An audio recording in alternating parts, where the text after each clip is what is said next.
Hi students, application of physics के इस first episode में हम starting the topic of motion in one dimension. बहुत फास्ट पेस ये सीरीज रहेगी और जैसा बहुत सारे स्टूडेंट्स ने रिक्वेस्ट करी है, मैंने जीरो एपिसोड में बताया भी था कि instead of one shot videos हमने इस सीरीज को छोटे पार्ट्स में स्प्लिट कर दिया है, लेकिन फ्रीक्वेंसी बढ़ा दिया ताकि स्टूडेंट्स रेगुलर बेसिस के ऊपर फिजिक्स के वैरायटी ऑफ केसेस को फॉलो कर सकें। आप चाहे क्लास 11th में 12th में हैं, for every chapter of physics this series is going to help you in building cases in your mind. Advance level पे जैसी हमारी एडवांस इलस्ट्रेशन सीरीज है, उसी तरीके से इस सीरीज के अंदर जेईई मेन और नीट लेवल पे फंडामेंटल केसेस डिजाइन किए गए हैं ताकि एक एवरेज स्टूडेंट भी आईआईटी में जाने के लिए कैपेबल बन सके या एम्स में जाने के लिए कैपेबल बन सके। आप इन केसेस को लिंक करते रहिए, बट फर्स्ट रिक्वायरमेंट यही है कि आपका चैप्टर पूरा होना चाहिए, जो आप हमारे कॉन्सेप्ट वीडियो रिवीजन चेकलिस्ट से कंप्लीट कर सकते हैं। आइए स्टार्ट करते हैं cases of motion in one dimension. In every video I try to take a 4 to 6 cases, जितने भी केसेस हम ले सकते हैं शॉर्ट वीडियोस के अंदर हम कंप्लीट करेंगे और हाई फ्रीक्वेंसी पे आगे बढ़ेंगे। हमारे शेड्यूल को फॉलो कर लीजिए t.me/physicgalaxyworld। इस टेलीग्राम चैनल पे आपको रेगुलर शेड्यूल मिल जाएगा और लगातार प्रैक्टिस करने के लिए, टाइम प्रेशर से बाहर निकलने के लिए follow our edu portal at icxonline.com, जहां पे माइंड ट्रिगर्स दिए गए हैं आपकी परफॉर्मेंस को जबरदस्त बूस्ट करने के लिए। स्टूडेंट्स, पहले केस से बिल्कुल फंडामेंटल लेवल पे स्टार्ट करते हैं। We are talking about the case of a ball releasing from a tower. Tower cases JEE main में, नीट में, अलग अलग कॉम्पिटिटिव एग्जाम में बहुत फ्रीक्वेंटली पूछे जाते हैं और इनके लिए स्टूडेंट 9th लेवल की चीजें भी अप्लाई करते हैं, एक कॉमन मिस्टेक करते हैं। तो आई वुड सजेस्ट कि आप इन केसेस को बहुत केयरफुली देखिए और वो रिपीटेटिवली मैं लेता रहूंगा ताकि आपकी अंडरस्टैंडिंग और बेटर होती जाए। It says a ball is release from the top of a tower of height h meters and it takes t seconds to reach the ground. Then what is the position of ball after t/3 second? So here in question हमेशा सबसे पहले situation को analyse कर लीजिए। हमारे पास एक tower है, let us consider tower height is h और इसके ऊपर से हमने एक बॉडी को रिलीज किया है। तो हमेशा ध्यान रखें, मोशन इन वन डायमेंशन के केस में जो स्टार्टिंग पॉइंट होता है उसको आप ओरिजिन ले लीजिए। टावर या वर्टिकल मोशन के केस में अपवर्ड +y और नीचे -y ले लें। मैं जनरली ऊपर प्लस नीचे माइनस लेता हूं क्योंकि मेरे दिमाग में वही चीजें फिट हैं। आप उल्टा भी ले लेंगे तो फर्क नहीं पड़ेगा, लेकिन इट इज एडवाइजेबल कि आप डायरेक्टली यही यूज करें। अब टावर केसेस में स्टूडेंट एक गलती करते हैं, स्पीड इक्वेशन को मॉडिफाई कर देते हैं। s = ut + ½ at² की जगह s = ut + ½ gt² - ½ gt², इस तरह से एक ही जगह g डाल के चेंज करते हैं। तो I strongly suggest all of you कि किसी भी motion in one dimension under gravity के केस में स्पीड इक्वेशन को मॉडिफाई या डिस्टॉर्ट मत करिए। आपकी तीनों स्पीड इक्वेशन आप ऐसे ही रखिए, v = u + at, s = ut + ½ at² and v² = u² + 2as। आपसे कभी गलती नहीं होगी। यहाँ पे डायरेक्टली आप s को h, a को g चेंज मत कीजिए। आप यही तीनों इक्वेशंस जो 9th लेवल पे आपको याद हैं, एक डिस्प्लेसमेंट इन nth सेकंड की भी थी, वो भी दिमाग में रख सकते हैं। तो यहाँ पे बॉल को ड्रॉप किया है तो इनिशियल स्पीड अपनी 0 है। It says it takes t second to reach the ground. किसी भी टावर की जो जर्नी है वो अगर t = t में कंप्लीट होती है तो ये टाइम आपको ऑलरेडी पता है। This is written as √2h/g, this what we write. Now in this situation question में पूछे what is the position of ball after t/3 second, यानी t = t/3 पे ये कहाँ होगा। तो ये हाइट h1 निकालना है, कहाँ गिर गया है। ये हाइट अबोव द ग्राउंड कितनी टोटल हाइट पे वो निकालना होगा। तो h1 आ जाएगा तो h - h1 we can calculate. So displacement की वैल्यू चाहिए हमको h1 and we need to relate it with u and t। तो directly I am going to use s is ut + ½ at² और h1 अगर निकालना है तो s को मैं लूंगा -h1। आप देखिए क्योंकि h1 ओरिजिन से नीचे की तरफ है, u को 0 ले रहे हैं, टाइम ले रहे हैं, तो in this situation I write -h1 = u0 this = ½ और acceleration I am going to use -g। Why -g? क्योंकि डाउनवर्ड डायरेक्शन में एक्सेलरेशन g एक्ट करता है, तो डाउनवर्ड -y एक्सिस है, तो I am taking it as -g multiplied by t² और time लेना है t/3, तो this 1/3 times √2h/g whole square. So directly आप देखें यहाँ से जो h1 का वैल्यू है माइनस कैंसिल हो जाएगा, g कैंसिल हो जाएगा, 2 कैंसिल हो जाएगा, it comes out to be h/9। तो अगर नीचे से हाइट कैलकुलेट करनी है, कैपिटल H निकालना है, तो capital H can also be calculated as h - h/9 which gives me 8h/9। तो बिल्कुल सिंपल सा केस था, लेकिन मैंने सिर्फ आपको ये समझाया कि स्पीड इक्वेशन किसी भी केस में आप यही यूज करेंगे। तीनों एक्सेलरेशन को a ही लेंगे और a को -g डालेंगे according to coordinate system. This the only change. आइए नेक्स्ट केस पे चलते हैं, पोजी क्लियर करें। तो स्टूडेंट्स, दूसरे केस की बात करते हैं जिसमें टावर केस किसी और प्लेनेट के बारे में है। Just have a look on the situation which is given over here. और ये जितने भी केसेस मैं यहाँ पे ले रहा हूँ, ये किसी ना किसी एग्जाम में पूछे गए हैं, सो आपको बहुत केयरफुली चीजों को एनालाइज करना है। It says a ball is drop from a top of 100 metre high tower on a planet. हमेशा किसी भी क्वेश्चन को या सिचुएशन को पढ़ते हुए पिक्चर ड्रॉ करें तो आपके दिमाग में सिचुएशन बहुत अच्छे से फिट हो जाती है। टावर की हाइट यहाँ पे दी गई है 100 metre and it says in last 1/2 second before hitting the ground it covers a distance of 19 metre, यानी यहाँ से एक बॉल को ड्रॉप किया गया तो सीधी सी बात है इनिशियल स्पीड हम 0 ले लेंगे, डेटा भी आता रहेगा यहाँ पे, और at this point we are taking downward as -y, upward as +y and this is origin. Now it says last के हाफ सेकेंड में 19 मीटर डिस्टेंस ट्रेवल करता है। सबसे पहले बॉटम तक हिट करने का टाइम हमको पता ही होगा √2 into H divided by G1। G1 हम ये मान लेते हैं इस प्लेनेट पे ग्रेविटी है जिसकी वैल्यू पूछी गई है कि सरफेस के पास में what is the acceleration due to gravity. So in this situation ये जो टोटल 100 मीटर गिरेगा उसका टाइम तो है √2 इंटू एच यानी 100/g, लेकिन इसका जो लास्ट का 1/2 सेकेंड है यानी यहाँ पे ये लोकेटेड होगा इस t से हाफ सेकेंड पहले, यानी this can be written as t - 1/2 second. तो लास्ट के हाफ सेकेंड में जो डिस्टेंस ट्रेवल करता है इसके बारे में गिवन है हमारे पास दिस 19 मीटर, यानी हाफ सेकेंड से पहले तक ये 81 मीटर डिस्टेंस कवर किया होगा। तो मैं जो केस एनालाइज कर रहा हूँ इसमें सबसे पहले मैंने सिचुएशन को पूरा का पूरा ड्रॉ करके समझ लिया, जो आपको भी करना है चाहे कैसे भी केस आ जाए, आपको कोऑर्डिनेट सिस्टम एसोसिएट करना है और सिचुएशन को एनालाइज करना है थ्रू पिक्टोरियल फॉर्मेट। अब आप देखिए मुझे G1 की वैल्यू निकालनी है तो यहाँ से हाफ सेकेंड पहले तक 81 मीटर ट्रेवल किया है तो मैं यहाँ पे डिस्प्लेसमेंट को यूज करूंगा -81, एक्सेलरेशन को यूज करूंगा -G1 क्योंकि डाउनवर्ड डायरेक्शन है, और in the situation I am going to use S is equal to UT plus half AT square. जैसा मैंने बताया स्पीड इक्वेशन 9th लेवल पे ही ध्यान रखें, कुछ डिस्टॉर्ट मत करिए। So this -81 is equal to U0 this half into A and the value of A in this situation is -G1 और टाइम लेंगे हम t माइनस हाफ, t का वैल्यू दिया हुआ है हमको दिस √200 डिवाइडेड बाई G1 -1/2 का whole square. So in this situation if you just have a look ये कैंसिल हो जाएगा 2 into 81, in this situation it will become 162 divided by G1 and this is coming out to be equals to, यहाँ पे अगर मैं value substitute करता हूँ तो ये वैल्यू निकल के आती है √200 डिवाइडेड बाई G1 -1/2 और इस स्क्वायर का रूट लूंगा तो this will become under the root.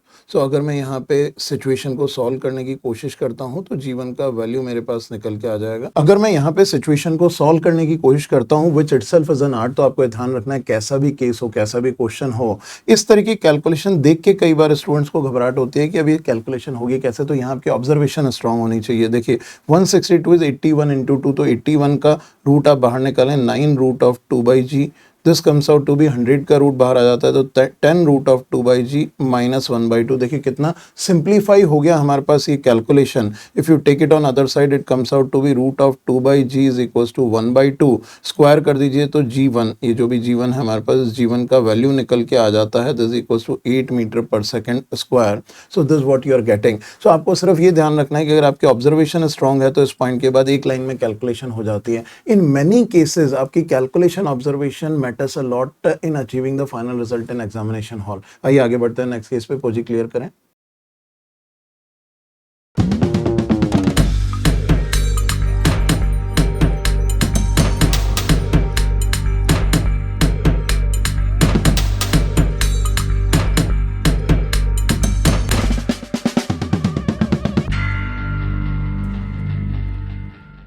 Thank you बोजी। Student next we are going to talk upon a case of a parachute and free fall. बहुत सारे क्वेश्चन इस केस पे बनते हैं। Let us analyse one situation.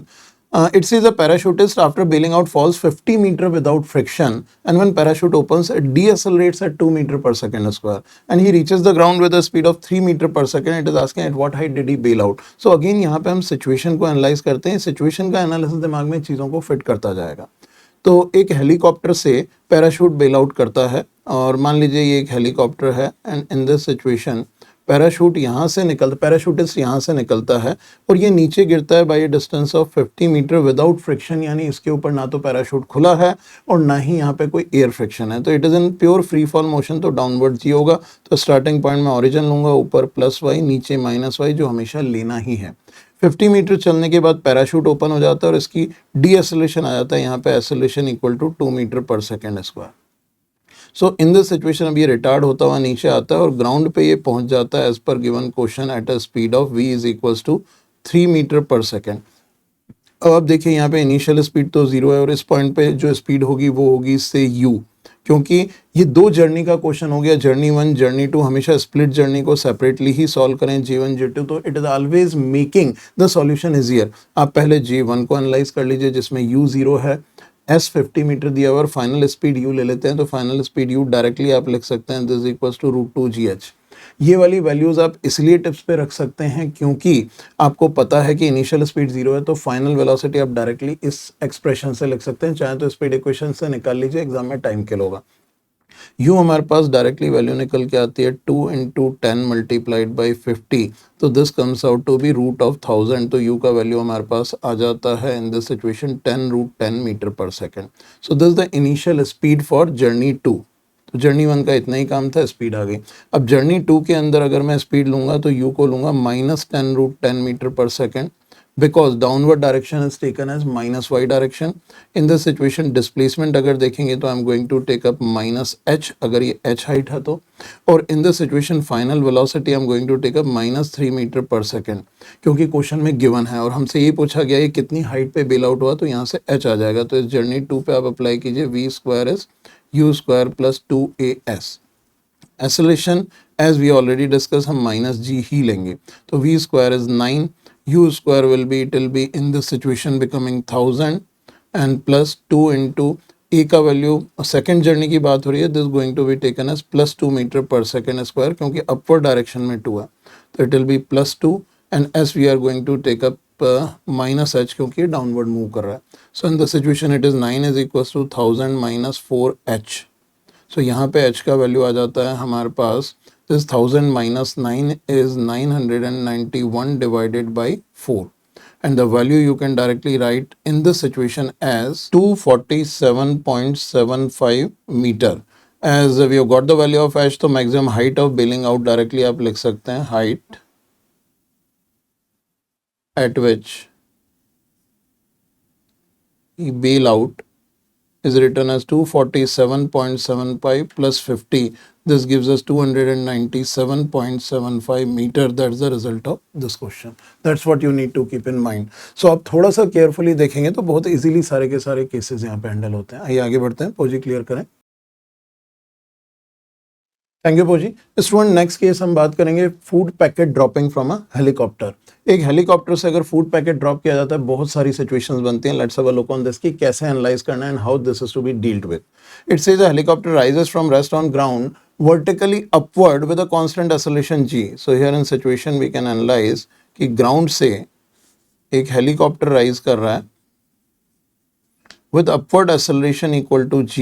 तो हम starting point origin ले लेते हैं इसका, अपवर्ड +y एक्सिस, नीचे -y एक्सिस, जो हमेशा कोऑर्डिनेट सिस्टम आपको यूज करना ही है। It says a food packet is drop from the helicopter when it is at a height h। जब ये h हाइट पे पहुंचेगा तो इट इज क्वाइट अंडरस्टूड कि इस हेलीकॉप्टर की कुछ स्पीड होगी, और इनिशियल स्पीड इसका 0 है, तो यहाँ पे इसका स्पीड आप डायरेक्टली लिख सकते हैं v is equal to √2gh। There should not be any doubt in this. एक साइड अगर 0 स्पीड है तो दूसरी साइड √2gh या √2as होगा। नाउ इन दिस सिचुएशन इससे एक फूड पैकेट को ड्रॉप किया, तो फूड पैकेट में इसकी यही वेलोसिटी ट्रांसफर होगी v इक्वल टू, या इसकी इनिशियल स्पीड ले लेंगे √2gh।